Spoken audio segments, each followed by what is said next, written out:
Welcome back, everybody, to another edition of the Dirty and Driven Podcast. My name is James Deviney. I am your host today on a real fire-whopping great episode. I'm joined by an awesome guest. Before I get to that, I just want to say this is the Dirty and Driven Podcast, where we bring people to the blue-collar world and we teach them how to kick ass. And I tell you what, today we're talking about ass kicking all day long, or at least all hour and a half long.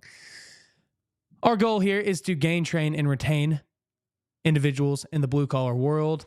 What does that mean? We want to work with you and your company on how we can bring more people in, how we can train them up, and how we can get them to stay. We talk about it in today's show as well. So if that's something that interests you, let us know.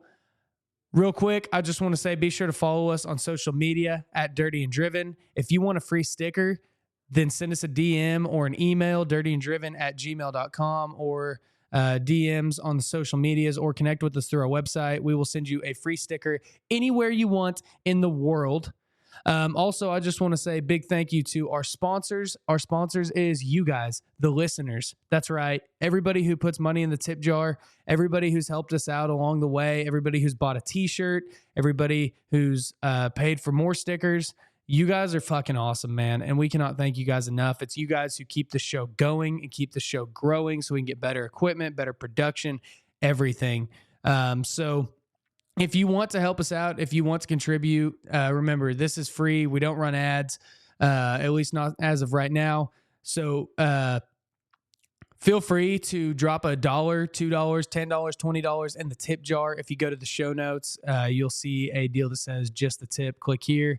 Or if you're listening on YouTube, you can go to linktr.ee/dirty and driven, and you can put $1 in the tip jar there. Anyways, guys, that's pretty much everything I have today. I'm joined by Jaden Robison. Jaden is a concrete finisher from Utah. He runs the Blue Collar Future podcast, and he's also a web developer for contractors. We talk about a lot of awesome stuff. For one, we talk a lot about health and fitness in the construction industry, as that's something that him and I are both passionate about. And it's just a great, incredible conversation.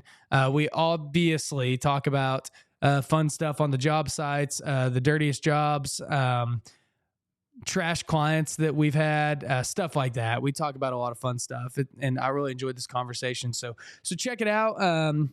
Be sure to leave it a 5-star review. Be sure to share it with somebody. You know, we're both podcast hosts, and that's what makes us happy is whenever people leave us 5-star reviews and share it. So give both our shows some love in that way. It helps us grow, and that's a free way to support us if you say, I don't want to do a tip jar. Also, Christmas is coming up. We have plenty of t-shirts on our website. If you don't see the size you want, send us a DM or an email, and we will get them made. But if you know somebody that's a big proponent and listener of the show, or you are one, then feel free to get that special somebody in your life a Dirty and Driven t-shirt.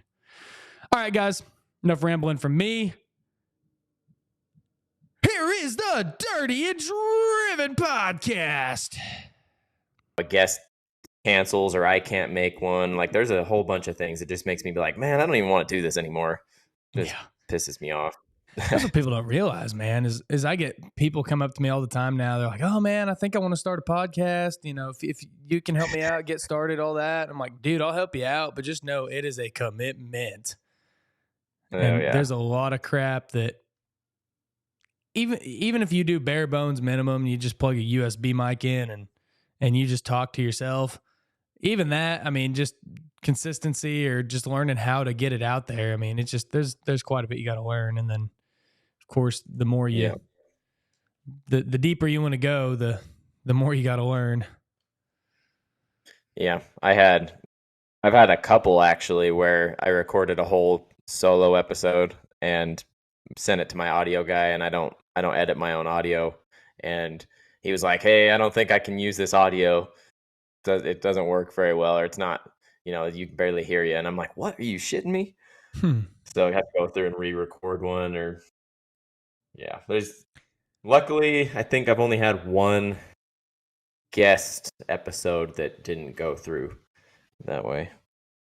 Yeah. So Yeah, that's always good, man. I hate messing up with guests. That's the worst. Is like you have stuff like normally we're pretty good. Like I've been very fortunate, but there's been times where we've had big guests on where I'm like, please do not fail me now, equipment.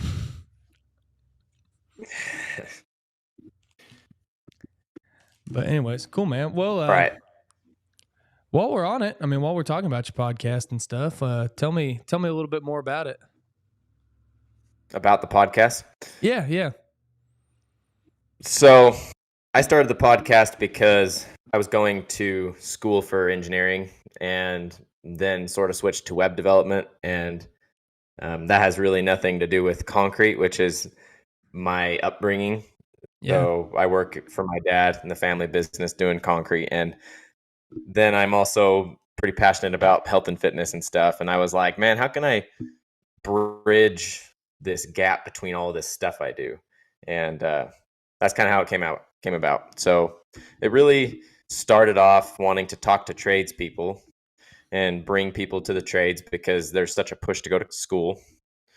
And I fell victim to it as well without really knowing for sure if I wanted to.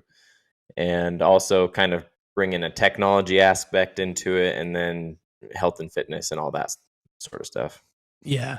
And that's really why we got into it also. I mean, it's literally damn near word for word the same exact thing. That's why when I first saw you, I just found you last week and I was like, man, this guy, he's like the same exact mission as us, you know? I mean, we're all about health and fitness and, pushing people to get better. And I mean, that are in the trades, obviously, and pushing that as a career option versus just the traditional get a degree and move on with your life. I mean, it's really cool, man. And there's not enough people pushing health and fitness in the trades, you know?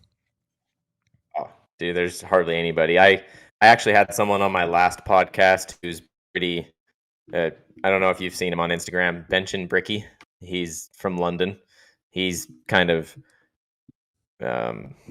doing that specifically, health and fitness and trade work, and I mean, it's almost non-existent. Almost the whole time I've been working out and taking care of myself, I've received a lot of pushback from it, and it's like almost more normal for people to think that you're not going to be able to do that while working in a trade job than not. So there's a bunch of stigmas on it. Yeah, that's one thing. Whenever I was before I started the podcast, this time, I guess it had been 2 years ago, I went to a conference, an asphalt conference, and I was like getting ready to start, and I was thinking through the idea and stuff. As before I'd ever, come up with the name Dirty and Driven or anything like that. It was just I was going to call it blue collar health, and the whole premise was like health and fitness for people in the blue collar trades. And finally somebody was like, hey man, that's kind of gay. And I was like, oh, come on. No, that's good. It's like, so we keep talking. And then I went to this conference and I saw, I just saw like the way everybody was. And I was like, man, this is such a need. We need people to be healthier and stuff like that. Well, they bring out they bring out salads. And for one, I saw a lot of dudes not eat the salad and eat like 6 desserts. And then there was one day they brought out like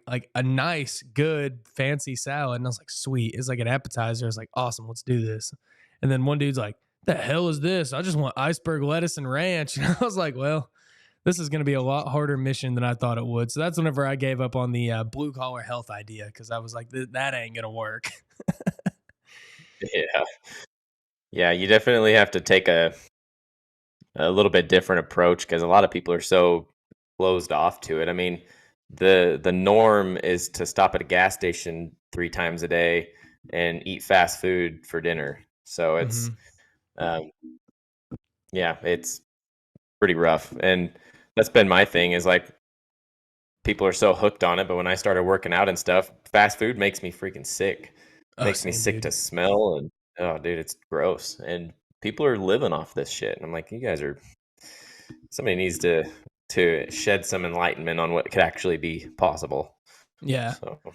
the asphalt plant I work at is right by a Burger King, and if you Yeah. go to the intersection, like turning in right before you get to the office and the plant and all that, that Burger King is right there, and you can just smell it, dude. And it smells like burnt plastic, and it's just like, man, dude, how did I used to eat that? Because I lived that life, man. I lived that life of gas station breakfast and shitty lunchbox lunch, and then fast food for dinner. And I mean, I lived that life for a while, and it definitely, you don't realize how bad you feel until you get out of the habit.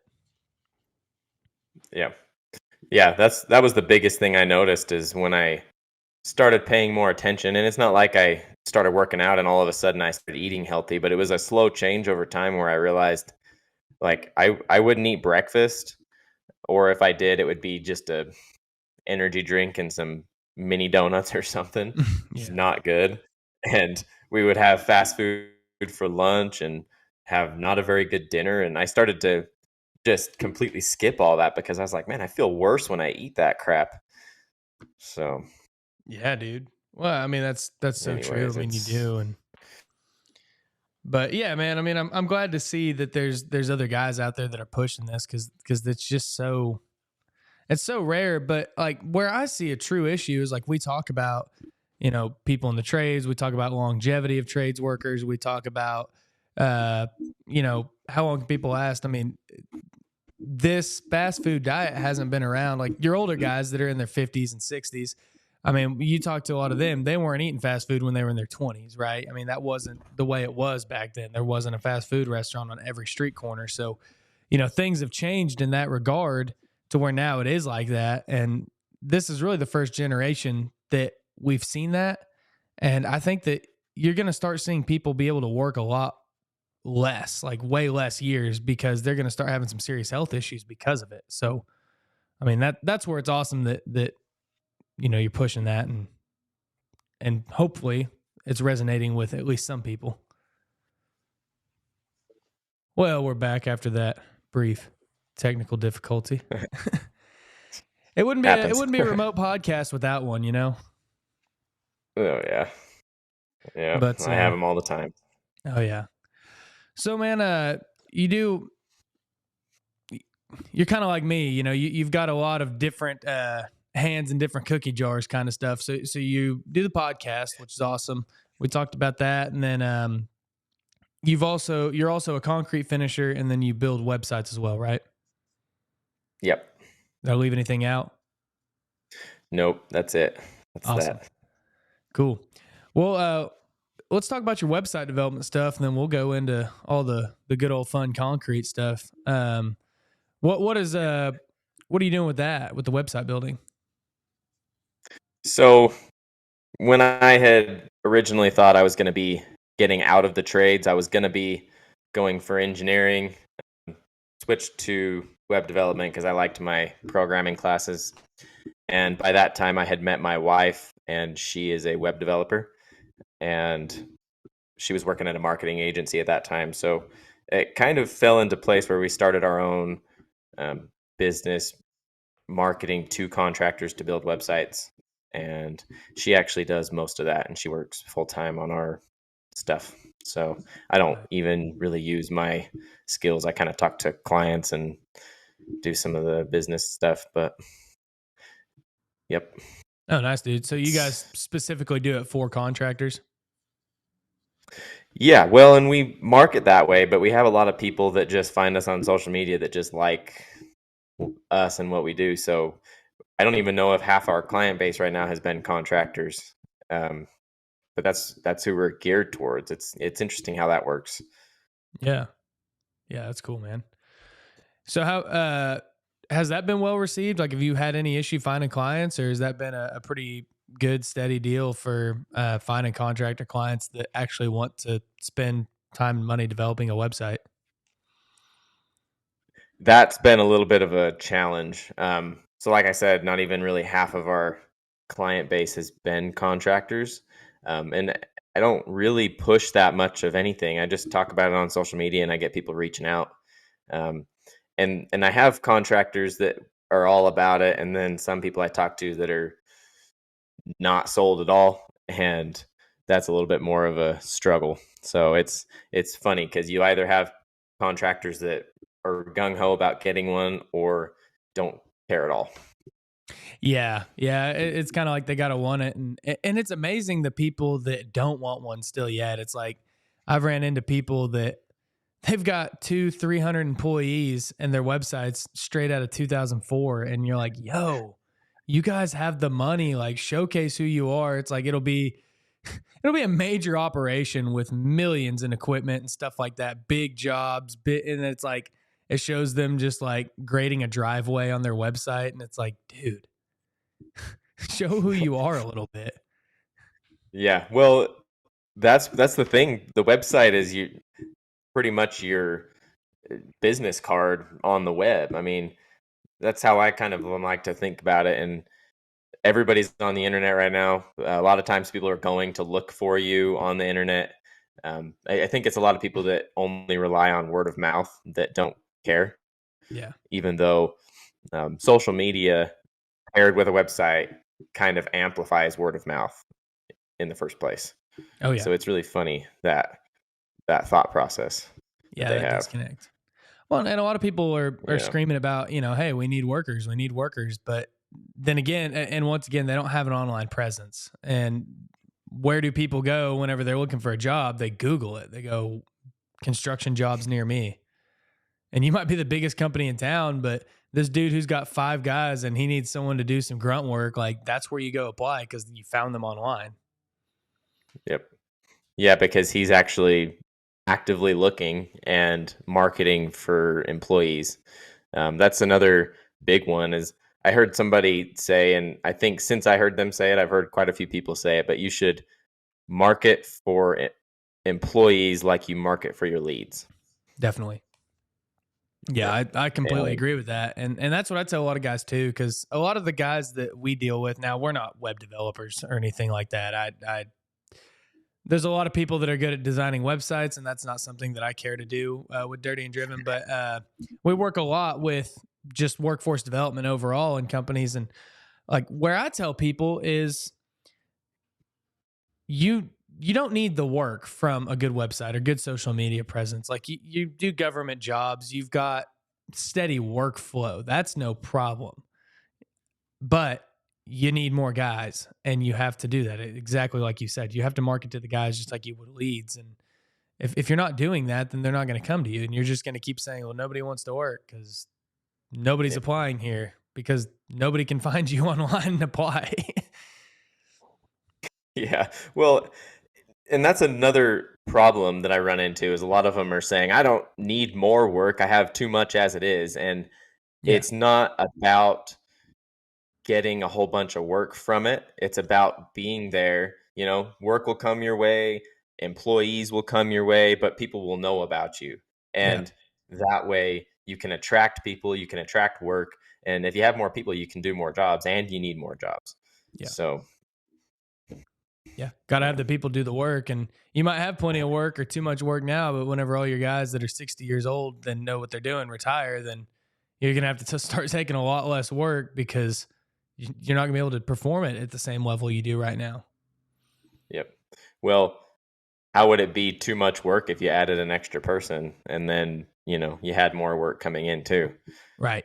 Or Yes. added a whole extra crew or something. Yeah. So, Yeah. Yeah. I mean, that's what we talk. I mean, like we talk about gain, train, retain all the time. And, obviously gain is important and getting people in the door. And that's great. And then after that, actually getting those guys up to speed where they are competent workers that you can trust to do stuff. And then hopefully if you invest in them in that way, then you'll keep them around too. do you guys help them set up systems and processes for training and hiring and all of that? Yeah. Yeah. That's really what Dirty and Driven, the consulting side of things is literally that. Like we'll outsource like a website or some of the more technical stuff like that. Again, that's out of my expertise. I don't really want to learn that. I'd rather just have somebody else help us out on that. And then, but from there, I sit down with the owner, whoever I'm dealing with in that case, and say, all right, where do you want to go? Like, what is your goals with your company? And then we figure it out, and then we train guys based on that. We start off with the basics like core values and mission statement, and just a way to really rally your people. Because before you can really start bringing more people in the door, you've got to make sure your guys you have are happy too. Because if they are not happy, then this new guy's going to come in, then they're going to sit there and be like, dude, you fucked up taking this job, right? And you don't want that. Like, you want them to be like, man, this is a good place to be. Like, I've been here for 5, 10, 20 years, and you'll love it here. If you work hard and you do the stuff, then you'll make it in this place. That's what you want your guys to say. So first, just making sure that your company is a spot where guys want to be at work and they want to do a good job.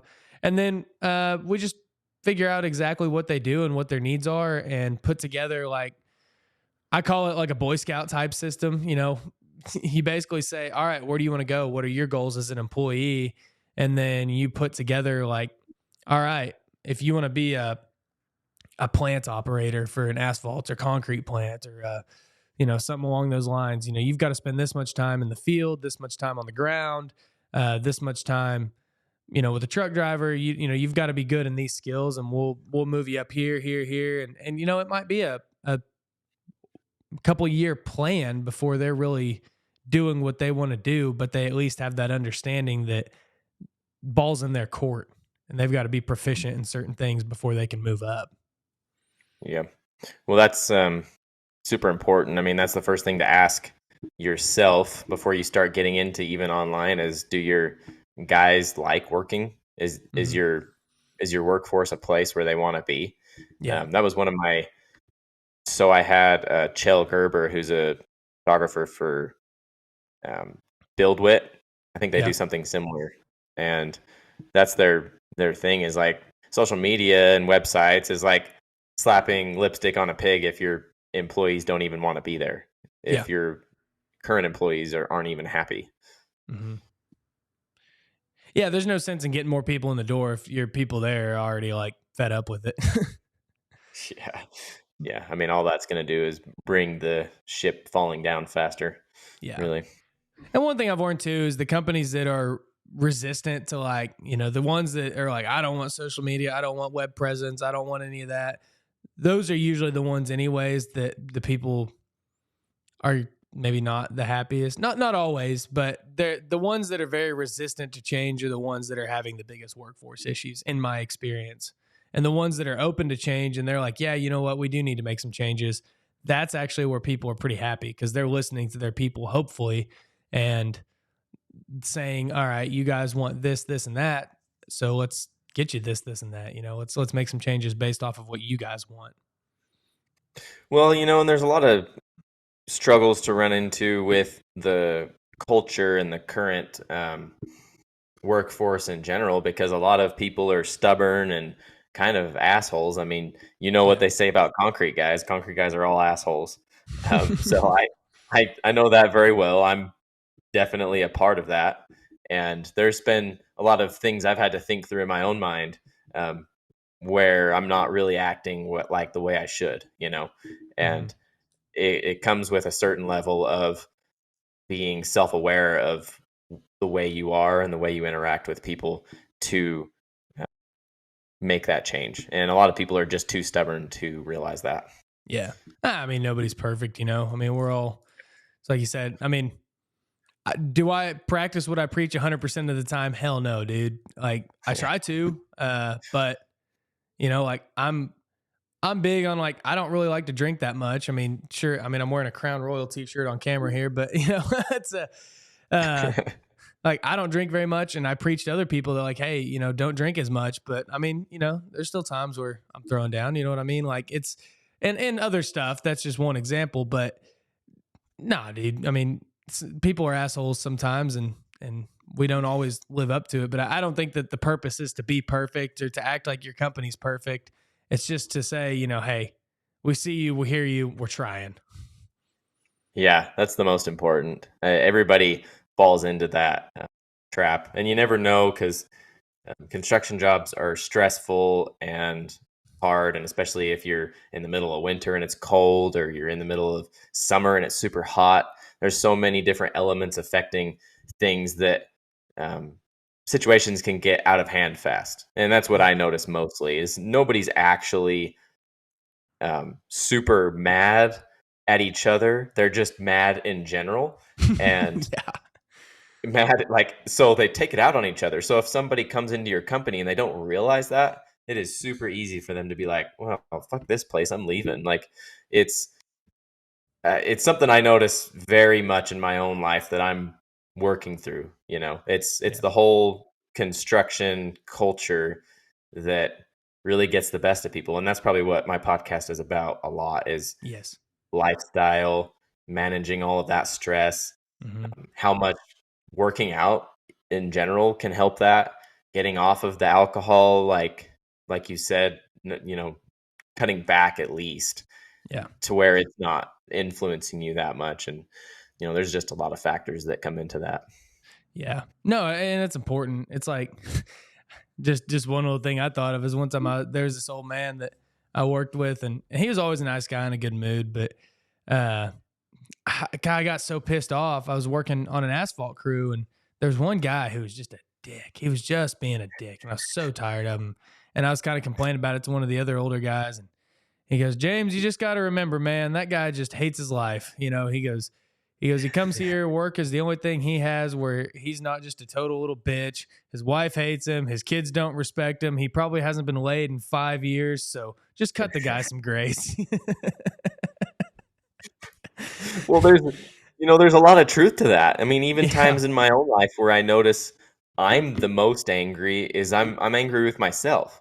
And I don't even necessarily realize I'm taking it out on other people, or like the way people perceive what I'm saying. Like it may seem like I'm an asshole to everybody or being mean, but I'm probably just in a bad mood. And being conscious of that is the first thing to making a change. Yeah. Yeah. Yeah, Definitely, there's dude. there's a lot of older guys though I noticed that I've gotten into it with, and there's just it yeah, it's just the way it goes, and definitely dealing with some grace towards other people is um super important. Something I'm Yeah. working on. Oh yeah, dude. I mean, and hopefully all people will. I mean, that's something that I try to do too, is give people grace. And sometimes I give people too much grace, and sometimes it's not enough. But again, it's just we're all learning, right? None of us know Yeah. what the hell's going on in this world. Oh yeah. I definitely don't do a very good job when people come at me with a certain level of anger or annoyment. I usually respond in kind or a little bit higher instead of stepping back and being like, what's the real problem here? Yeah, yeah. Oh, definitely. So, man, I mean, as a concrete finisher, what kind of concrete work are you doing? I assume that's more your day job. Yeah. Yep, that's what I've been doing since I was little. I'm almost 26 now. I guess it will be 8 years since I went full time after I graduated at least. Nice. And then since then, every summer and whatnot. But we do residential flat work and some commercial flat work. Cool. So you went to college and you actually got a degree, and then you ended up back in construction. I almost got my bachelor's degree, and then I kind Okay. of switched and I got a certificate of web development from a different university. Okay. Um, And I was about to start pursuing some web development jobs, and I realized, I was like, I don't think I want to do that. I don't think I Hmm. want to go full time onto that. I had this begrudging attitude towards trade work. And I think that's where a lot of my angst came from. We talk about people being assholes in construction and in bad moods. A lot of it is the culture where college is so pushed that if you don't go, you just weren't good enough. If you work in construction, you just weren't good enough to get a degree. Yeah. There's all sorts of these stigmas. So people go into it thinking that. And Yeah. they whether they're consciously or subconsciously thinking that it's, well, I'm doing this because I wasn't good enough to do that. Hmm. And I had this attitude towards my job that it was like, I'm getting out of this. I hate this. And I started to realize that I didn't hate it as much as I thought, and I actually started to enjoy it a lot. And it was a weird mindset shift where I just decided to stay because it's what I know, and it's what I've come to love, and that's Yeah. why I push it so much and push people go to the trades, because you can really come to love anything you do. It's just people don't ever stick to something long enough to figure that out. Yeah. Did you grow up in the trades? I did. My dad did concrete when he was younger, all the way up till now, and same with me. So he What age did you become free labor? I probably fairly young. I mean, I think I started getting, my dad would pay me like $20 a day or something to come on the job when I was like 10 years old. I remember showing up on the job for a day and going home and being all dirty, and my dad would give me a $20 bill, and I'd be like, yeah. And Yeah. be like, heck yeah, when are we going again? So it's really been something I've been doing my whole life, and maybe part of the reason there's such an angst towards that construction, or at least there was in my mind, is, I'd talk to people, and you would tell people what your parents do, and unless it was something to do with college, everybody'd be like, oh. I'd tell Mhm. people that my dad does concrete, and they'd be like, oh, and just kind of silent about it. And Yeah. and I'm like, why is there no? I mean, is this something that's not appreciated? Is this something that isn't desirable? Um, it was funny seeing that growing up, and only looking back on it now, I realize how messed up all of that is. Yeah. Yeah, definitely. I mean, and you don't know it at that age. I mean, because society tells you go to college, your teachers tell you you need to go to college, but Yeah, and college is right for some people. I mean, for me, it was a good thing. I needed those 4 years to get my ass kicked and make a lot of mistakes yeah, without my parents there to fix them for me. You know what I mean? And just figure it all out, right? But I mean, it took that time to say, man, maybe laying asphalt wasn't that bad after all. yeah. So you went to college and got a degree and decided to be in trade work, or Yeah, yeah. I started out. I mean, I trade work wasn't on my radar. My dad was a lawyer, and mm, so I mean, it never even like registered to like even consider it. And then I got a job when I was 15 for a landscaper, and kind of evolved from there. I mean, just doing hard physical manual labor, digging holes and stuff like that, and then just meeting connections and doing stuff, being like, man, this is really cool. So, I mean, I got a construction degree, which has been helpful to me. So I'm not going to totally knock college.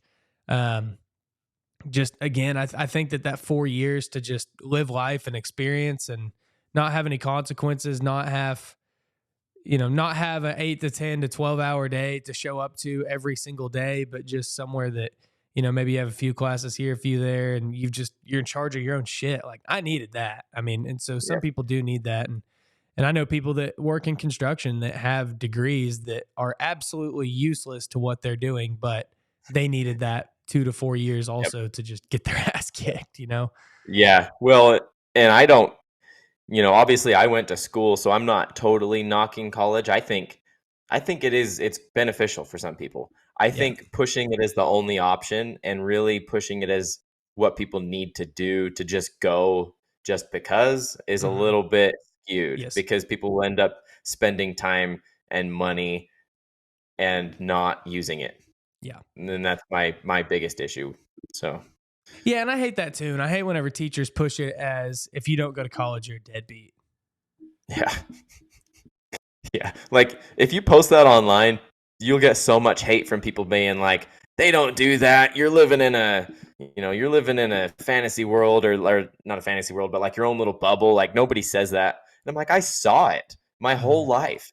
I Yeah. literally saw teachers tell students that, like, it's pretty like subtly, but you probably should just go work in construction, or Yeah. like, just not go to college or something, Yeah. because you're not good enough for school. And like, it's so debilitating for people, and all that does is give them the idea that they weren't good enough.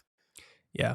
Or they say things like, "Oh, well, that college is for cream of the crop people. Maybe you should go to like a tech school or something." And it's like, dude, like, yeah, you're giving me the option to like go to tech school, but you're also like backhanding me at the same time. Oh my heck. No, it's so weird. It's literally, you know, this college better than that college. And what I don't get is you go to apply for some, to some employer and they accept a piece of paper from one institution and not the other, even though they're basically the same thing. And Hmm. it just, I started to notice a lot of inconsistencies with about how it is. And it's really just, it's not the only option. And really, it's not a very good option for a lot of people, but it is pushed as the best option for Dude, everybody. most people, it's not a good option. Like, if you don't have a plan, I mean, I'm thankful that I knew what degree I wanted. Construction. For me, it was Yep. like construction or bust. Like, I'm either going to get this degree, or I was actually either going to go get a construction degree or join the Coast Guard. Me being an Oklahoma boy was going to go join the Coast Guard, but you know, but I liked the construction degree and I wanted to do that, so that's why I went after it. But if I didn't have that, I probably would not have gone, because it just would have Yeah. been it would have been a waste of time and money, and I probably would have Yeah. dropped out. Yeah. And I'm thankful for my degree. And I mean, I have this podcast, The Blue Collar Future, and I'm in construction and concrete. And I'm telling people that they shouldn't really go to college. But that's not to say that I won't someday use my degree or something Hmm. but like what I'm trying to get across to people is it's not the only option and you can have a great life without it. And Yeah, there is really is just an idea that you can't have a an appealing life or a dream job without having a college degree. yeah, And the idea that people fall out of the womb with a dream job that's like, their overarching goal, that just is going to make them super fulfilled forever is ridiculous yeah. because you make your own dream job Hmm. and it's whatever aligns with your values. And so if that's in construction and you come to love construction, well, then you have a dream job. But Yeah, people don't like to look at that because it doesn't have college tied to it. yeah. Well, and what's ridiculous too is they don't push the construction industry. But as far as gross revenue goes, and I don't know this for a fact, I'm just assuming construction's probably got more money changing hands in it than any other industry, other than maybe just straight up banking. But like, Yeah. as far as a practical industry, I mean, you can go to college and you can join the construction industry as an accountant, as an engineer, as a project manager. I mean, there's a lot of options still yet. And yet you see teachers telling kids, like, "Oh, yeah, you better stay in school and pay attention. Otherwise, you're going to be like the guy who's remodeling the classroom downstairs, and you don't want to be that guy." Yeah, work smarter, not harder, is what Yeah. everybody likes to say. I saw there was a poster in one of my ag classes in school from Mike Rowe that said "work smarter and harder." It was a Hmm. quote. He was bragging on that because it's like that. All that is doing is telling people, "Oh, you got to go to school so you can use your brain and not your body." And it brings us to another point where people think that because you work in construction, you're going to break yourself down and be like, you know, get ready for back pain and shoulder Hmm. pain and, knee replacements and all that crap. Dude, you know what I've noticed? Everybody has that. Like, in an office Everybody. setting, you sit down all day. Guess what? You've got knee pain. You've got back pain from sitting all day. You've got shoulder pain. You know how many people I know that got a knee replacement that are attorneys or something like that? Yeah. It's a ridiculous deal. I mean, I think people are sore more. I'm sure that there's people who tweak their shoulder more at work, but it's not just construction. It's just living and But not taking care of yourself. Or even if you do take care of yourself, I mean, sometimes shit just happens, but it's just yeah. part of living life. Yeah, that's my whole point. People at a desk job are worse off than people in construction because they're not using their body. And a lot of Right. times people will go sit in a desk job, sit in a chair all day, go home, sit on the couch, watch TV, and obviously that's an overgeneralization, but that's how a huge majority of people are right now. And we have super bad back problems and hip problems and knee problems from sitting down because we're Yeah. not meant to sit down that way.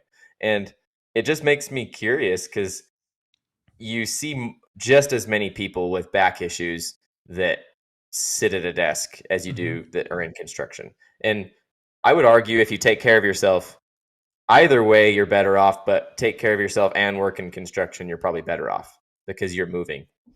I agree. I 100% agree with that because, yeah, like you said, you're moving.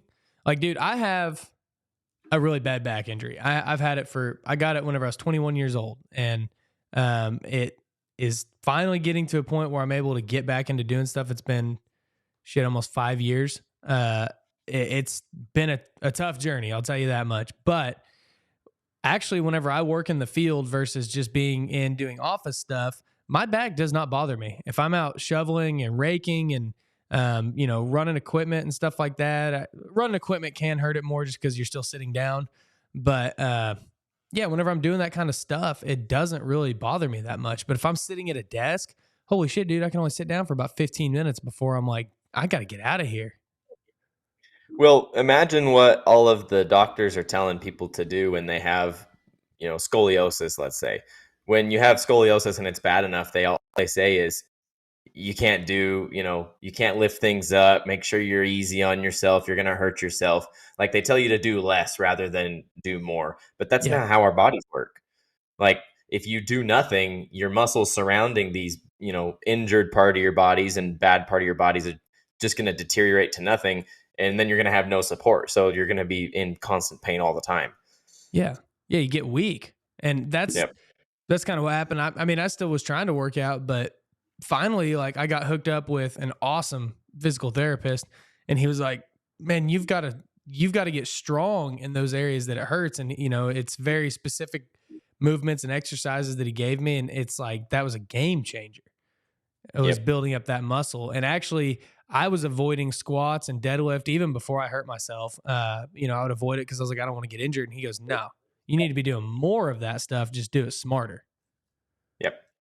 Yep. The way you do it, I think, is more important than the fact that you're actually doing it because obviously you can injure yourself doing whatever it is. And I think squats and deadlifts get a bad rep because of that, because there's so many Yes. people that do it improperly Mhm. or, way too much or way too heavy all the time. And I'm the same way where I don't necessarily want to do squats because I don't want to put all of that pressure on my back, but Mhm.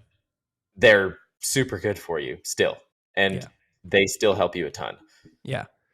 And I do lightweight on the back squats, but like, I mean, I've switched it up to where like I do a lot of front squats, goblet squats. Cause his argument is he goes, dude, when you're 80 years old, you need to be able to do a squat. He said, if Yeah. you sit down to take a shit and it comes time to stand back up, you better be able to squat, Well, I've come across some stigmas that are pretty they're pretty well known but not really spoken of, let's say. So a lot of people don't like to go super deep on squats, and there's a lot of movements that are like bad per se, and you're not Mhm. supposed to like round your back at all. But there's some fitness people I've come across lately that have completely taken on those stigmas and been like, you know what? That's actually contributing to the problems. People don't have very mobile hips right now because of how much sitting we do. Mhm.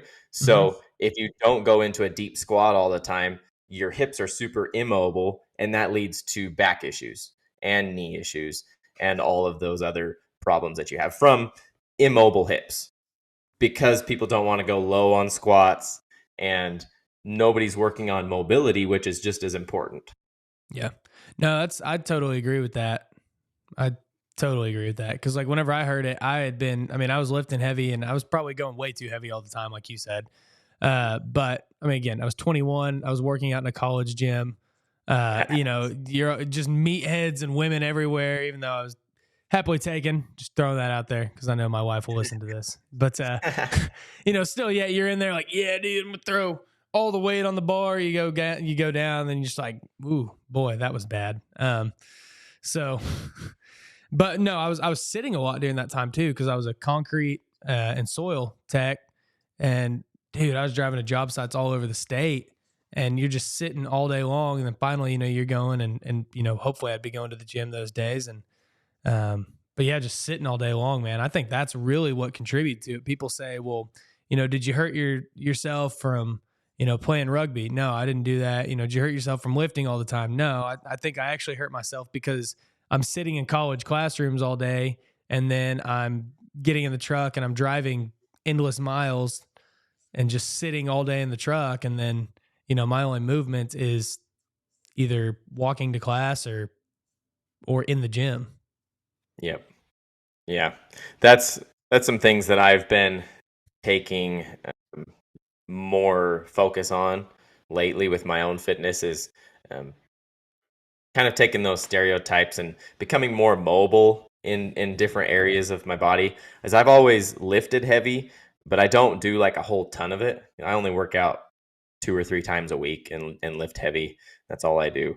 And so lately I've been working on more mobility and stuff because it really is like one of the most important things you can do for your body because of how much we sit. And even if you're working in construction, you're still sitting a lot and you still are susceptible to that issue that we have.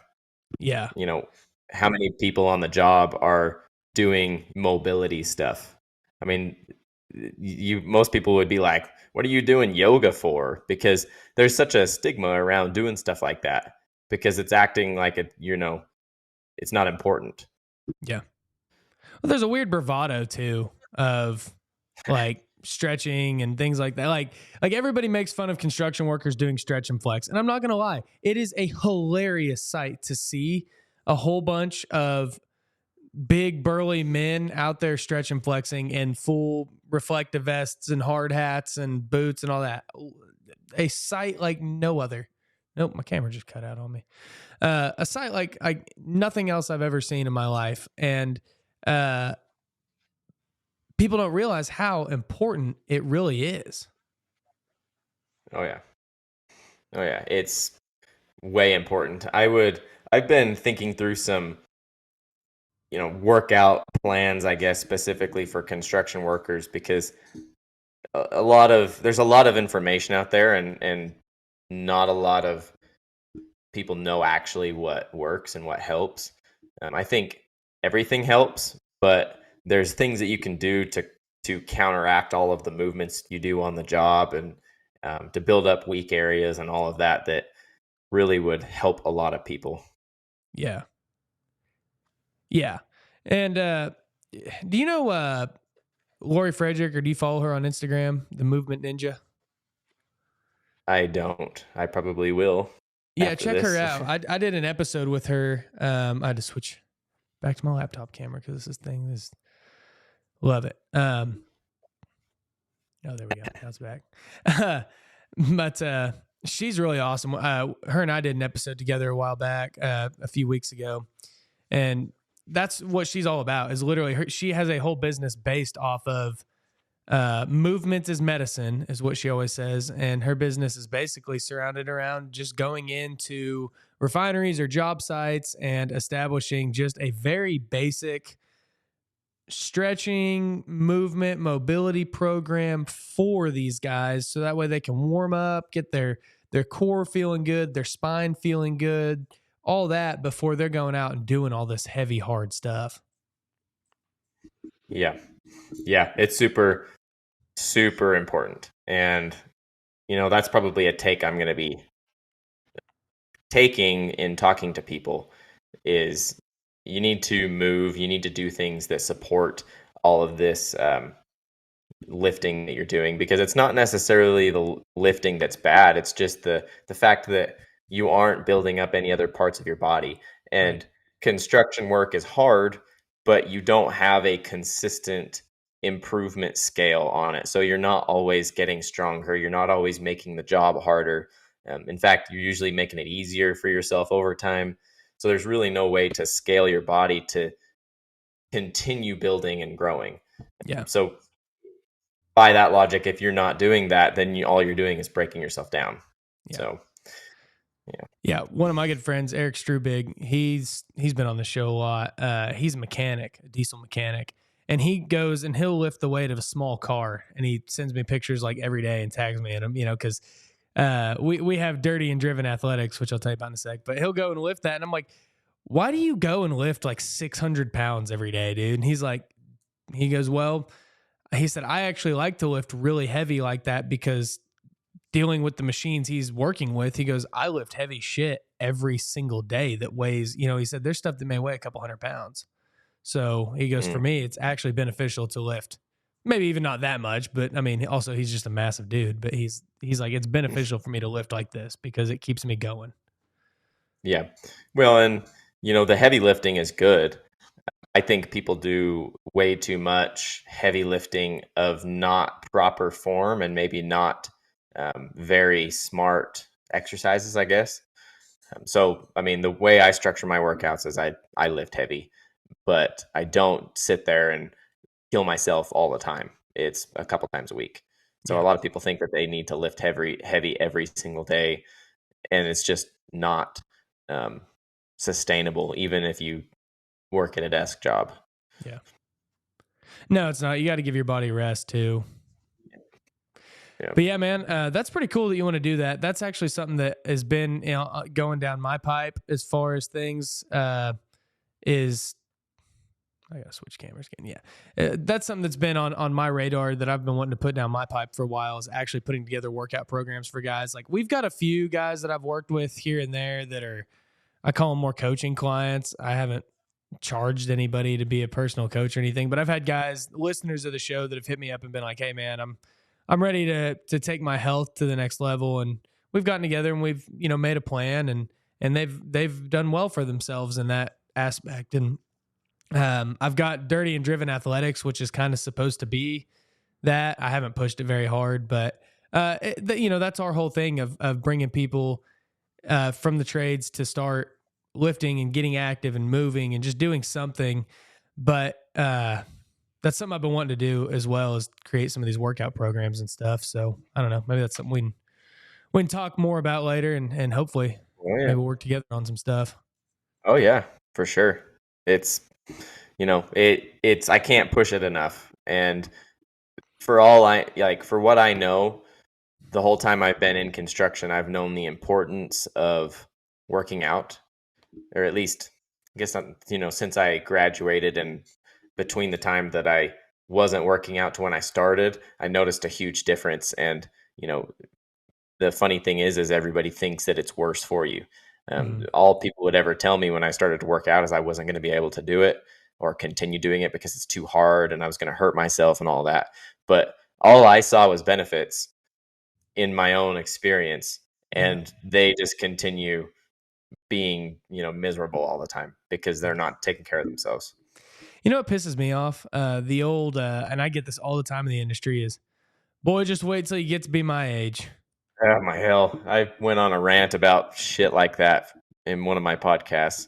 It's always something, wait till you have kids, wait till you get married, wait till you're my age. It's like people will say the same thing. Like if you're not married, the same person will tell you, oh, wait till you're married. And if you get married and you're married for a while and you don't fall off the track, wait till you have kids. And then it becomes wait till you're my age. And it's ridiculous. Yeah. It's crazy.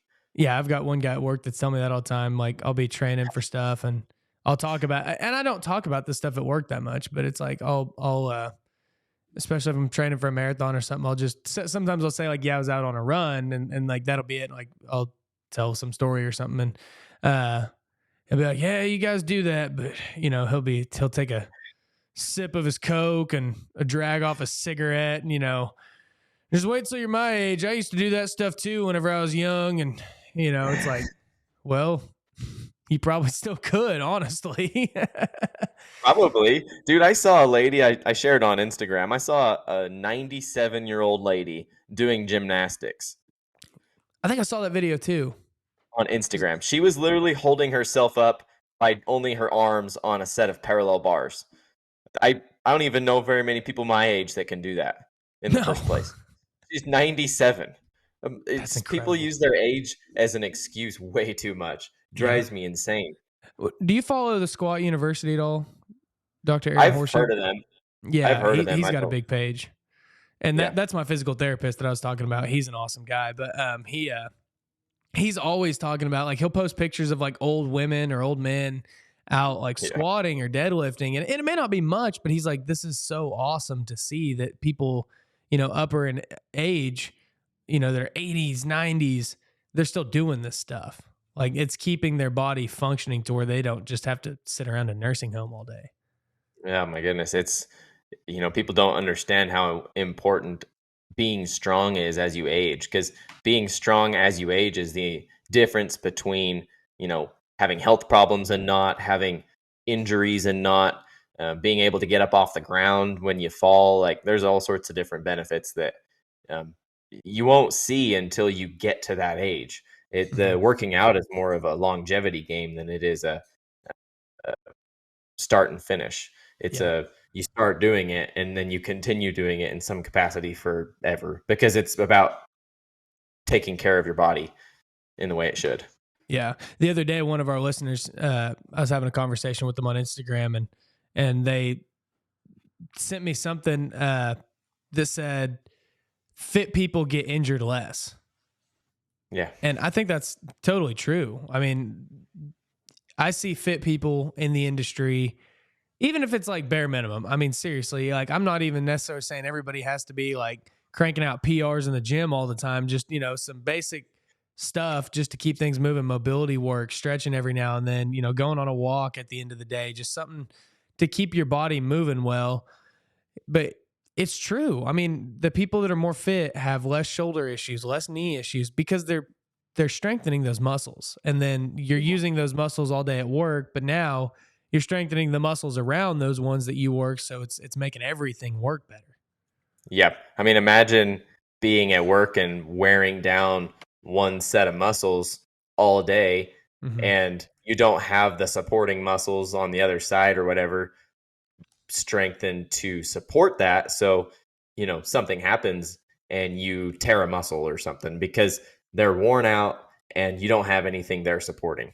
Mm-hmm. That's what I tell people. It's like the importance of it can't be um, stressed enough. Yeah. You're more likely to get injured if you don't do it.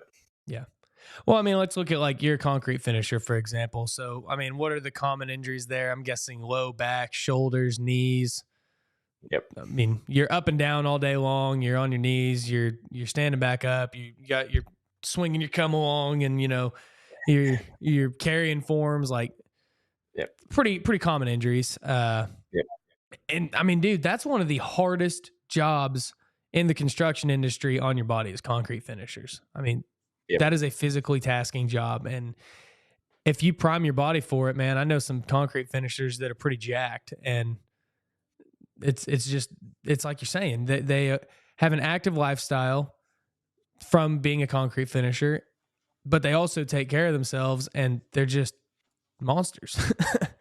You know the funny thing is people will tell you that you're going to break down your body by doing construction, but then anytime I'm telling people about my fitness and all that, because I like to do a lot of weighted pull-ups and chin-ups, so people will see that and they'll see the strength there, and then they'll immediately say, "Oh, well, you work in construction, so that's understandable." And I'm like, "Wait a second, isn't it construction people break down their bodies and aren't strong?"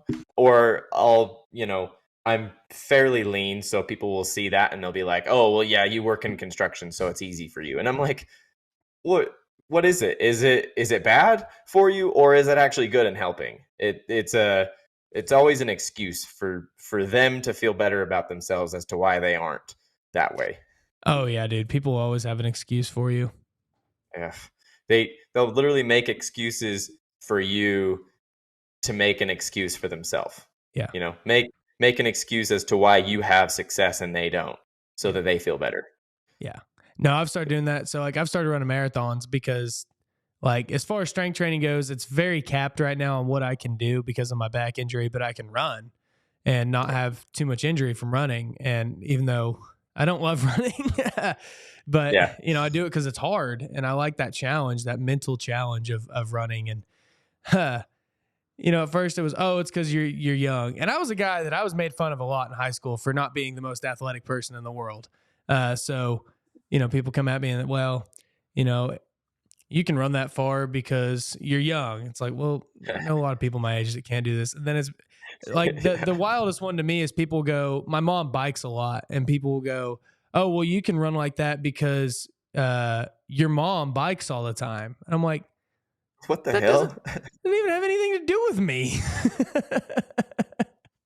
Dude, there's always something. That's another one that gets brought up is because you're young, but I'm always thinking about it. I'm like, I know people my age that are terrible shape. Oh I know yeah. people that are twice my age that are in better shape than people that are my age.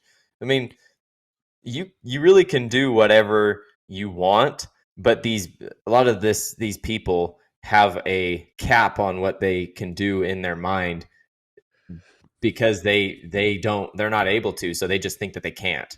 Yeah. Um, and one thing I think through is, so you think that somehow I'm a superior human being then, or I somehow am better than you because of that? Because if you think that, that's automatically limiting yourself, because nobody really has that much better of a draw than anybody else. Genetics, maybe comes into play in some bodybuilding aspects, or like there's some things where genetics play into, but overall genetics really don't do that much. And people Right. just like to limit themselves because, oh, well, I just don't have good genetics, or I'm just big bone so I can't lose weight, or like all of these different things that people like to say that aren't true. Yeah. No, I had a friend do that. He works in horizontal drilling, and Mm. he runs I guess a I can't remember what they're called, just an HDD machine. That's what he does, and was kind of trying to, he wanted to get healthier, but like he was listening one day to a friend of mine tell me about some supplements he was trying out. Well, this guy, and he's a big dude, and he goes out and he buys all these same supplements that we're talking about, and spends a lot of money in them. It was like, he's trying out fat burners, and he's trying out I don't even remember what all he was trying out. It was stuff like that, and different proteins and different stuff. And we were like, dude, he tells us he's trying it. He's like, man, I tried those fat burners. I hated it. And which I've never used fat burners personally either. But we were like, dude, that's not how that works. Like, you're not going to lose weight doing that. You Yeah. have to like put in some work. And so then one day I sat down with them and I'm like, well, tell me what you eat on a daily basis. He's like, this, that, the other. And then it's like at the end of every day, he's drinking a 12 pack. And I'm like, well, no fucking wonder you can't lose weight, dude. Like, Oh my god. Yeah. you're People eating you're don't eating burgers for lunch and a 12 pack for dinner. I mean, yeah.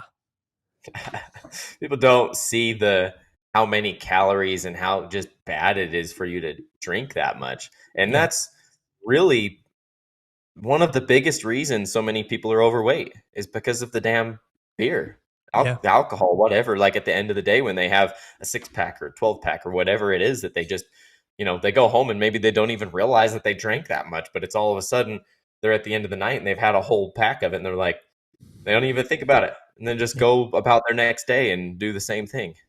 Well, and it deteriorates your body too. I mean, your Yeah. body doesn't have time to recover from the physical load you've put on it all day long. So now it's Yeah. struggling throughout the night to not recover enough. And now you're getting to a point it doesn't recover enough, and then you're injuring yourself because your Yeah. body's weak because it hadn't had the right Yeah. recovery.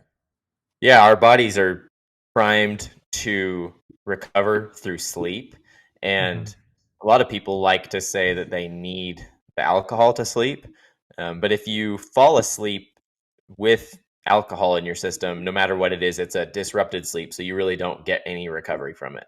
It's Right. not you don't get into a full, I don't think you get into a full REM sleep or whatever scientific, you know, terminology is there, but you don't get into a full rested sleep, Yeah. no matter the situation, whether you need it or not to fall asleep.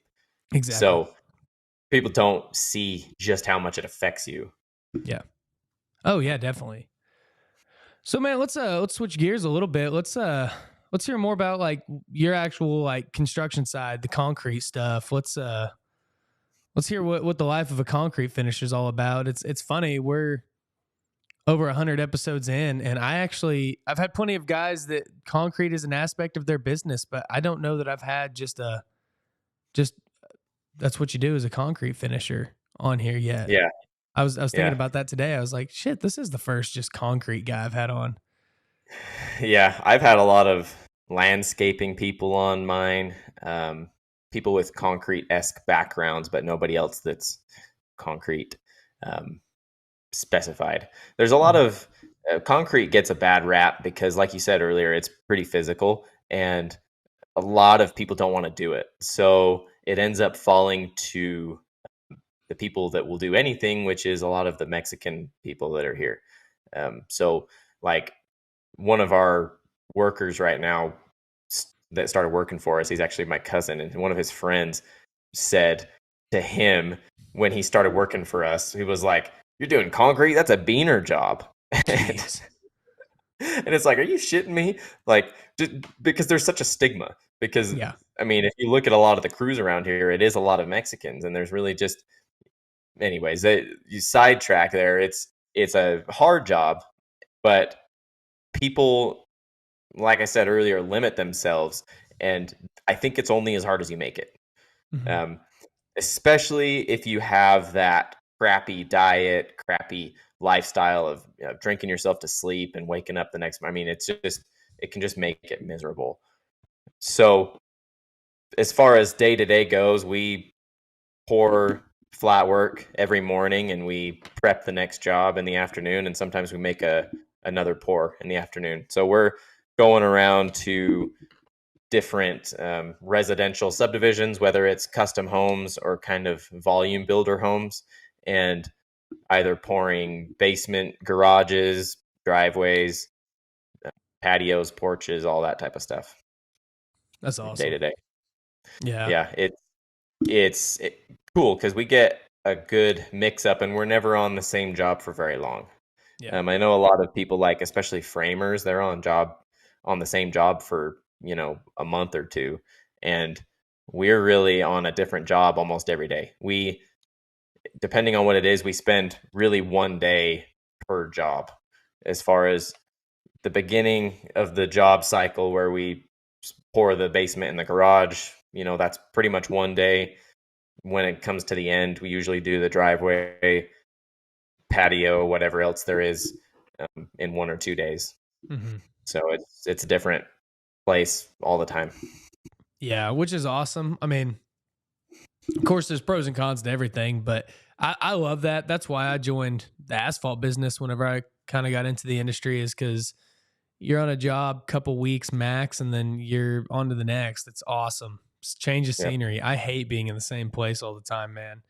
yeah, That yeah. I that's know. where like office stuff, like being an estimator is was hard on me, or is, I mean, that's still my day job, but it's like can be hard on me, is like you're in there every single day and you're like, golly, I'm so tired of being in the same place, looking at the same stuff and the same people. But Yeah, being on no, a different job every day is cool. it is. I really like it, and I post a lot of pictures of sunrises. We get up and start pouring a lot of times before the sun comes up. Um, that's one thing that I really love about construction, and probably something that I didn't realize how much I liked until I was seriously trying to get out of construction. It's like I'm outside every day. I get to see awesome views all the time. I'm in a different place, meeting different people. It really, and I'm not a very social person, but it really is fun and good for your mental health, your physical health, everything. Yeah. Yeah, it is cool. So do you deal with the customers much, or are you just doing more of the work side of things? Doing more of the work side of things, my dad does most of that. Yeah. So he's we're transitioning right now, I think, a little bit to where I'm going to be running a crew. He Hmm. kind of, in the past, he's kind of stayed all day with us, but he shows up to pour, and then usually I take people to different jobs to prep or make another pour later on in the day. And he'll take people or not. He'll just go look at jobs and deal with the contractors, and we mainly work for contractors. Hmm. So we don't Okay. do very much homeowner work or any of that type of stuff. Oh, well, that's nice. I was about to say, because working with residential owners Ugh. it's very rewarding, but there's so much emotional attachment to it from the customer that it's difficult at Yeah. times. Like somebody has a vision in their head, but they don't really know how to draw it out or say it, or then that vision in their head doesn't look the same in person. And it's, yeah, working with directly with homeowners can be very interesting at times. So Yeah. that's Well, and good. I know people that only work with homeowners, and I know people that have a good mix. There, you can make really good money working for homeowners, but the work isn't all that consistent, and you have to actively go out and search for the jobs all the time. Yeah. Actively be you. I mean, if you're doing that, you really need to have a website and social media and all that to be able to find people that need those jobs. And it around here, concrete work pretty much stops in the winter because it gets Mhm. cold and snowing, and it's hard to pour this time of year, um, especially on something like a homeowner job. Now we work all year round. We just find good days amongst the storming days.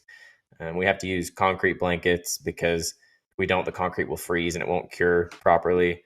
And using concrete blankets leaves a stain on the concrete a lot of times because the concrete is curing and sweating basically, and that the Mhm. blankets trap it in there and it'll have sweat marks on it. Hmm. There's a lot of challenges. Like if you only rely on homeowner work this time of year, you're going to have an added, um, a lot of added challenges that way, and a lot of people go hungry this time of year. Whereas if you're working for contractors, a lot of times you stay pretty busy. Yeah, that's good. That was literally going to be my other point of like, if you're just doing homeowner work and you're here one day and gone, that is a lot of jobs you have to pick up in a year to stay busy. Yeah, yeah. So there, you can make pretty good money. There's a lot of because you can charge. I mean, you can charge a little more than you could to a contractor, to a homeowner. Mhm. And usually you're taking on more responsibility that way because it's all you're the contact with the client rather than dealing with a contractor, a middleman. Um, but that's also, it brings added risk and it brings more stress and more talking to people that really don't know anything about it, and a lot of times are unreasonable. Mhm. Like if you're working with homeowners, they don't know what they're talking about, but they're so convinced of it that they're unreasonable about it. So it's it's funny. It's funny to see those differences. I love dealing with those people sometimes. Not from a contractor perspective, but just from a comedic perspective. Like I'm always in my mind thinking of like just how can I make this situation funny? Yeah. And dude, I love it whenever somebody comes out and they tell you they used to be in the business or they used to work, at such and such place, or dude, I had one homeowner that, I mean, it was a bad deal. I mean, it really was. And I won't go into the whole specifics of it, but it just was like his big thing was like, oh, dude, we did an asphalt driveway. And it was just like, oh, dude, this is how much I love asphalt. I love the smell of asphalt. This is how much I know about it. And it's like, what? Like, he just thought he knew everything about it. And it was like, dude, no, not even close. It just, those people crack me up. Or like a charitable board, like a nonprofit board. There's always somebody that they're like, oh yeah, he's our construction guy. He's the one who knows all about it. And it was like he just happened to like build a house one time or something, and so now he knows everything about construction. Yeah. Yeah. Well, I mean, from their perspective, he does because he knows more than they do. But Yes. but then you look at it compared to what's actually going on, and they don't know anything. I mean, Yes. it, we always have people walking by that will sit there and be like, "Man, I used to do concrete back in the day," and I'm like, "Yeah, you and every other person that's ever walked by our job, like It- everybody does." It's it's it's kind of like the pretty. guys that we get that everybody's an operator because they can run a skid steer. Well, what that means is they've ran one once. Yeah. Jumped in it once to move some dirt around. Yeah. Yeah, I'm a skid steer operator. Yeah. Yeah, we had one guy when we were on a job. We were on a contractor job, and he was a neighbor, and I guess he had been causing problems for them before. But he came by when we were pouring and was like, he literally comes up to us and he was like, "You're doing it wrong," and we're like, "Excuse me? What? What are you talking about? You're doing it wrong." And we're like, "Bro, go get out of here! Like, what are you talking about?" He's like some old guy that didn't have anything to do but come and tell us we were doing our job wrong. And he's like, "I used to be an engineer on the Air Force Base, engineering paving for the airplanes. Like, you don't have rebar in this driveway, and around here we don't put rebar in 4 inches of concrete because rebar is too thick and our ground doesn't move that much, so it doesn't need it." Yeah. And he was talking about 10 inches of concrete having like multiple rebar mats, and you don't have concrete in that. That's going to fail. I used to be an engineer. I know. And I was like, bro, I'm going to school for engineering right now. Most engineers are idiots. Like, what are you talking about? That's And exactly and right, he dude. yeah, he was like, "Oh yeah," and then that was right around COVID too. And one of my coworkers was like, "Bro, there's COVID. Get back inside." And it was just like, it was one of those things. Like, he was literally coming and telling us we were doing our job wrong and being a jerk about it. And we're like, "What are you doing? Like, what is the point of this?" Yeah. It's some people don't have anything better to do than shit on people. Dude, and those military engineers are wild. We do work with the Corps of Engineers and don't get me wrong, there's some great people in that organization, but Yeah. there's also just some fucking idiots that are just their sole goal is to wake up today and cause you grief. Yeah. But I love that you're sitting there pouring a 4-inch driveway, which is standard 4 to 5 inches on Yeah. a concrete driveway. And this guy's out here, you need 2 mats of rebar and 10 inches of it's like, bro, we're not landing a B-52 on this driveway. No. No, we're not parking a damn 10-wheeler on here. Like, what are you talking about? Like, this is going to have a car. And it's, people, like, that's the thing, is you can post a concrete video online and everybody's like, "Where's the rebar at?" And it's like, a lot of people just don't know. And concrete doesn't need rebar, really. I mean, rebar helps the concrete from separating, and that's really all it does. It doesn't even help cracking, and that's what everybody thinks it does. And a lot of times, if you put too much rebar in it, it negates our control joints, so it will crack wherever the hell it wants rather than where we want it to crack. Oh, And interesting. all it does is stop the concrete from separating. And if you're in a place where the ground moves a lot, I don't know if the ground moves a lot where you're at, but Oh yeah. I know some places. I know some places in the Midwest do. We don't have that issue here, and if you do, that's a good thing because it'll keep your concrete together. But here, it doesn't happen, and it's not necessary. And it's really, for us, it's up to the contractor, anyways. I can tell you, we don't go and tear out driveways for them sinking unless the excavator that prepped it didn't compact the ground. Because if you're taking too much dirt out of the ground, the natural soil, and you're not compacting it well enough, that's going to have problems. But there's just a lot of misconceptions about what it needs. So everybody thinks that, and him being an engineer, obviously he would, because they overkill everything, and they don't actually know how the materials work in the real world. They're just on paper. So, well, and a lot of the engineers also don't understand cost per se. yeah. So they design it, they way over design it because they don't want to be responsible for, like, okay, him, a military engineer. He doesn't want to be responsible for the first time a jet lands on this military runway that's 10 inches thick with 2 mats of rebar. He doesn't want to be the one responsible for, hey, this cracked and this plane, his tire popped and the plane crashed or something, right? He doesn't want to be the stamped engineer on that project. Yeah. I get it. Yeah. But also, engineers do that, but they don't always think about the fact that, doing this instead of that is going to cost $50,000 extra dollars. Yeah. It's like, for you guys, it's like, I don't know. I mean, a regular driveway, let's say it's a $10,000 driveway.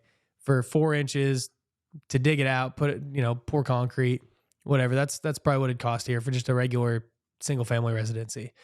And he's over here like, you need rebar and it needs to be, 6 inches, 8 inches, 10 inches thick. It's like, dude, little Susie inside can't afford that, she can't Yeah. afford a $40,000 driveway. This is only an $80,000 house, Yeah. No, it's funny. They do, and they don't look at the cost, and they want absolutely no problems to ever have to happen, which really, if you do it right, I mean, you don't need the rebar, and it really is it's quite a bit extra cost, and it's a pain, and um, yeah, it's funny. There's a lot of uh, I think a lot of these have become highlighted because of social media, Mm-hmm. and I'm sure there was somebody somewhere that was saying that your driveway needs rebar in it, and now all of a sudden everybody thinks so. Yeah. Certain places, yes. Certain scenarios, you could use rebar, but like here, if there's a problem, the ground doesn't move that much. All the rebar does is make it harder to tear out if they wanted to replace it down the road. Yeah. So that's all it does for us here. Yeah, that's interesting. Yeah, because our ground moves so much here. Like I forget that there's parts of the world that it doesn't. I mean, we have such Yeah, high plastic clay. yeah. So yeah, we don't. It really just doesn't move that much here, Yeah, and and that's awesome. yeah, which I mean, if you're pouring on your native soil, especially, it's as compacted as you can get, and it's not going to move unless we have some massive earthquake. But at that point, everything's going to shit. So, what does it matter if you have rebar? Yeah. No, I mean most driveways and stuff don't. I mean, if it's built by a developer, they're trying to get away as cheap as they can. If it's built by a homeowner, they may say, "I want to build it to last. I don't ever want to touch this driveway ever again." Or it may just be a deal of, "Hey, I'm on a budget. Do the best you can for what I have." So there's money is a big influence in how well it is designed. Yeah. Well, what's funny here is you're more likely to have the surface of your concrete pop off than you are to have your concrete shift and move and crack, Mm, because of the snow and the freeze thaw here. yeah. So people will drive on top of snow on their driveway, and that will turn into ice and get into all the little pores in the concrete, and it will freeze and then bust the top off. Yeah. And at that point, if you have rebar in your driveway, well, now you're even more expensive to tear it out, and it was already more expensive to put in the first Mm, place. mm, So interesting. there's more factors here to where all it does is make it a pain. So, is there anything you can do with concrete? Because I truly don't know. Because we get people with old concrete driveways or parking lots call us to just overlay them with asphalt, where there's no cracks in it. Structurally, it's in great shape, but it's just spalding popping off on the top. Is there anything concrete guys can do to fix that without totally redoing it? Nothing that's gonna last. Okay. Yeah, like a lot of times you'll put this little thin layer of concrete, or Ardex is what we use. It's like basically a cement product, or a type of product, and you can put it over that and sort of fix some problems, but it doesn't look that great. And for exterior concrete, it doesn't work very well Yeah. because of, at least if you're in a place that has a lot of exposure to elements. Hmm. Yeah. I mean, because that just kind of glaze on a donut kind of thing. Just Yeah, give it a little bit. So what about yeah. like if you have like cracks and stuff coming through? I'm asking this on a personal question because my driveway's cracking, but like you got some cracks and stuff coming through. I mean, what's the best way to kind of seal that stuff up? I mean, because I've done it before where we've cracked stuff on jobs and we've just kind of saw cut it and then put some, I don't know, some sort of crack sealer in there. But Yeah, you could probably do that. And if it's separating, there's people that come through and drill little holes in your concrete and pump concrete underneath it to yeah. raise it back up. Um, I don't think necessarily the cracks are a problem to seal unless you want them to. Hmm. And there really is nothing you can do that's going to be as good as replacing it. I Yeah. mean, the bad thing is if you had cracks and your concrete was shifting, it's actually, if you have to keep doing it, it's just more cost effective to tear your driveway out and redo it Right. and try to get it compacted. And maybe, I guess, if you're having bad enough sinking issues, to get rebar in it, Mm-hmm. it's better to do that. So it really is just up to preference. Yeah. Really, you could probably tear out individual squares if cracks are only in certain areas and just redo that way. Yeah. Yeah. Cause like mine, we live on a hill, and it's like on a hill, they only put one saw cut horizontally across, and they didn't put a vertical one. So it's caused a lot of issues. There's one cut in the whole thing. There's only one cut, and it's not a Oh, huge wow. driveway, but it's not tiny. And there's only one horizontal cut in the whole thing, and it's on a hill that like kind of humps over, and Yeah. it's like, damn guys, we could have done a little more here, Yeah, we that's another thing too, is we either hand cut our joints or saw cut them. We don't saw cut very often, but we try to keep the squares in a residential situation around 8 feet, 8 by 8, Mm-hmm. because that's usually the best size to keep them from cracking in the middle, but so that you can keep them in the control joints. So on a smaller driveway, if you had just say a 2-car garage, it's not too. You probably would have 2 cuts each way is what we would normally end up doing. Yeah. So to have one is pretty. Yeah. That's kind of what I thought. I was like when I moved in, I mean, it was like that when it was built in probably the 80s. And it was like, Yeah. it's like, damn, So I don't know. It's just funny stuff like that you just see. But I mean, hey, it's just funny. Like, you look back on stuff that somebody did 40 years ago, and that's the beauty of construction is people are always going to talk shit. They're going to talk shit before you do the job. Like, oh man, I can't believe so-and-so spending money doing that. They hired those guys. And then they're going to talk shit while you're doing the Yeah. job. Like, hey, you're doing this driveway wrong. And then even 40 years from now, it's going to be like, motherfuckers back then, I can't believe they did it this way, Yeah, no, it's funny. Because the way you do things changes. If not, it changes a little bit at least over time. And looking back on the way things used to be done is always funny. And you never know what the quality of work they put out everywhere else was. So yeah, it's funny that way. There's a guy up here who's a brick mason, and he lives about an hour north of me. He's Slim Brick on Instagram. Oh, yeah, follow You him. might recognize. Yeah. So he lives about an hour north of me. And I think he said he's either a third or fourth generation brick mason. Hmm. And he was saying the other day that I think I was messaging him, or maybe it was something he posted, that he is able to work on something that his grandpa did, Yeah. or that his dad did from like years and years. That's cool. Well, that's one thing about construction and family businesses that's cool, is you can see things that have been done forever that it's in the family. Yeah. So I have a friend, his name's Gage Watson. I talk about him all the time. He's one of my really good friends, and he's 26, and he owns they build custom homes and commercial stuff. I mean, just very high quality, full service GC. They have their own in-house carpenters and concrete guys and all that. And absolute killer dude. He rebuilt this stone barn I think probably 2 years ago now, or last year. He might have finished it up.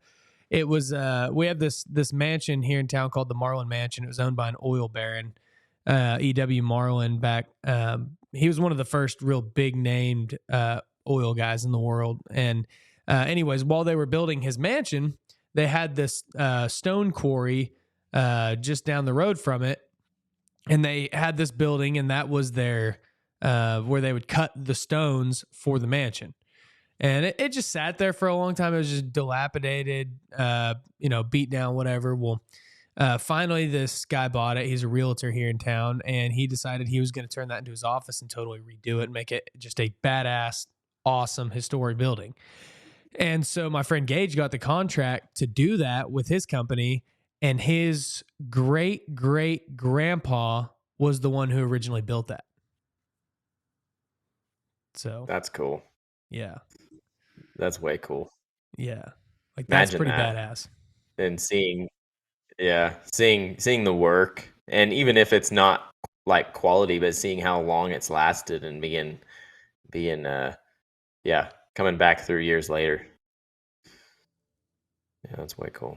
Yeah, I mean, because it was originally built in probably like 1915 or something like that. You know, it was really old. And to think that, Yeah. you know, a family member of yours that you've never even met in your life is the one who built that, and it's just like, damn, you know, and like you probably see certain things that like maybe he passed on to, you know, a couple generations, and you're like, dang, you know, that's exactly how we still do it because they learned it from, you know, my dad learned it from his dad, who learned it from his dad, and that's who built this thing. Like, that's cool. Yeah. Yeah, that's way cool. I But want to maybe get to that point at some, that'd be cool to have generations after you looking at the work you've done. mhm. You can imagine how impactful a podcast would be on, imagine your grandchildren or great grandchildren are listening to this at some point. Yeah, be wild. I mean, it's like, holy shit, you know? Of course, I'd probably be sitting there like, whew, man. Guys, I was an idiot back then, you know? You never know. Yeah. Maybe you'd be like, man, I was on to something there. I'm glad I did that. Yeah, I don't know. They'd hear some of the stupid shit we talk about. That, you know, like one thing, my co-host who's normally here, but he today was his wedding anniversary, so he couldn't. He's Oh. off doing wedding anniversary stuff today, but he always likes to ask our guests like just wild ass questions like, do cats have accents in other areas of the country? Like, you know, I mean, you know, it's like I'm gonna get a grandchild one day come up to me and be like, yeah, so do cats have accents? Did you guys ever solve that mystery? And I'm just like, God dang it. Give me your That's phone. funny. I don't know if cats have accents, but I actually was reading something the other day and was like, what animals do, or what sounds do animals make in different languages? Because I've been deep down the rabbit hole of learning Spanish, and so I You, always you, get you like, saw the Duolingo article, didn't you? yeah, I did. And I don't think I read it, but I was like, oh, geez, I didn't even think about that. People like, we think cats say meow and dogs are woof or whatever, but what do they do in different languages? Yeah. It's funny to think about that. Yeah. No, after we had that, because we asked our last guest that as well, and one of our listeners sent me a link of that same Duolingo article. Yeah, I saw that. I didn't read it, but I definitely saw it in the app too. So Yeah, yeah, that's yeah. We're gonna be remembered for the stupid shit, you know, not like, oh yeah, you know, let's go get jacked, and you know, or let's go join the trades. It's gonna be like, cats with accents, guy. yeah, cats with accents guy.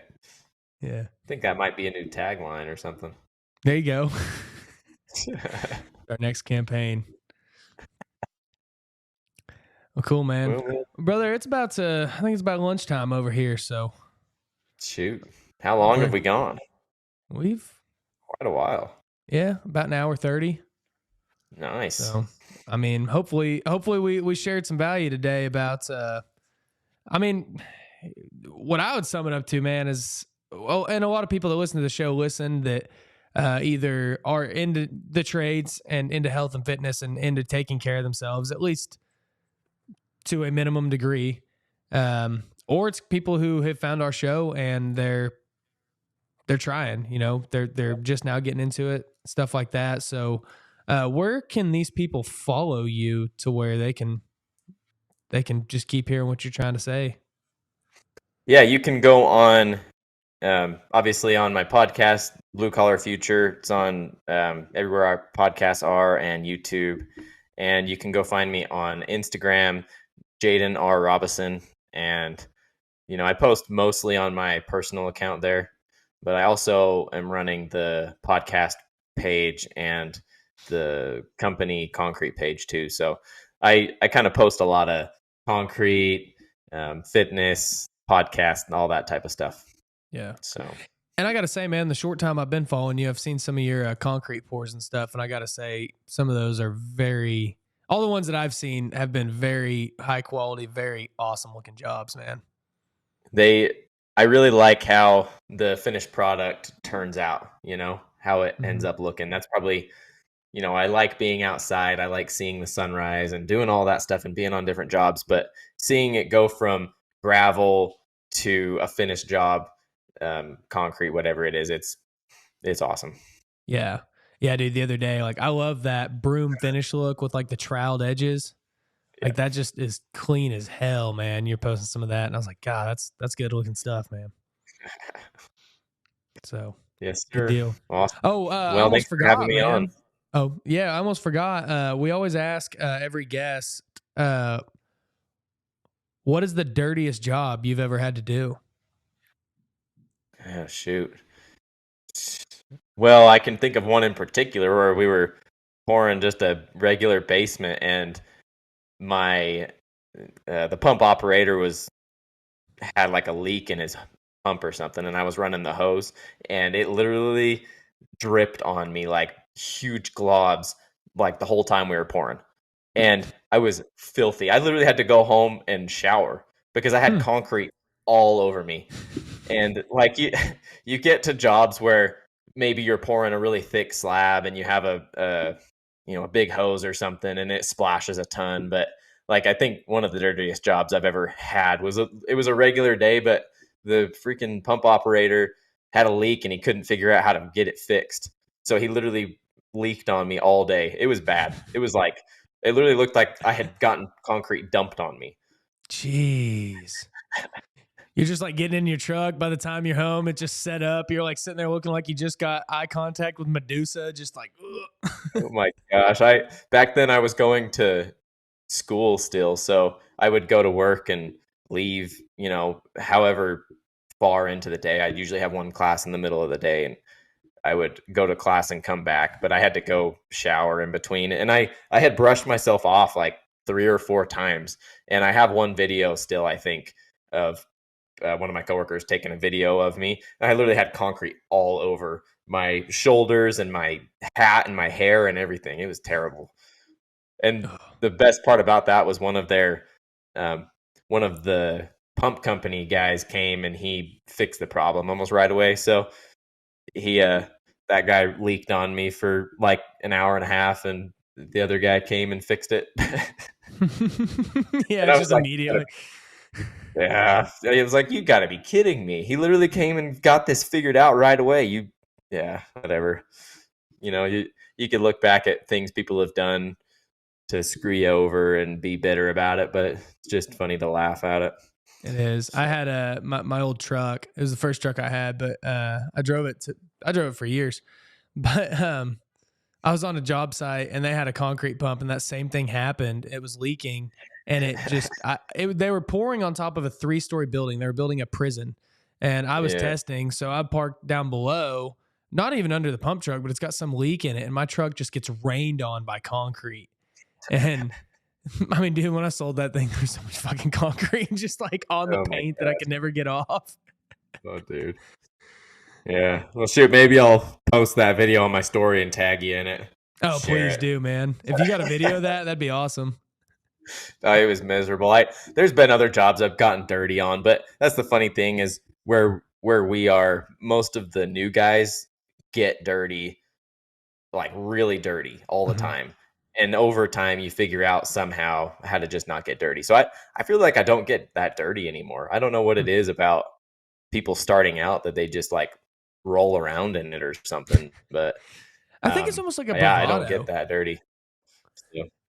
Yeah, I think it's almost like a weird bravado. Like when I first got in the industry, I would like make it a goal. Like if there was a puddle of mud, I wouldn't walk around the puddle of mud. I'd walk through the puddle of mud. Like, yeah, dude, look at me, like fucking blue collar, dirty, filthy. Now I'm like, I'm gonna go around the puddle. I ain't got nothing to prove. Probably. Yeah. Yeah. Cool, man. Well, I appreciate you coming on. Everybody be sure to follow him. Thanks check for out having the podcast. So anyways, yeah, man, you guys go out there. And we always tell people to do something hard. And if this podcast doesn't make you want to go just fucking run through a brick wall or something, then you're wrong. So go do something hard, guys. Challenge yourself, push yourselves. Jaden, thanks for coming on, man. Yeah. Thanks for having me. Awesome.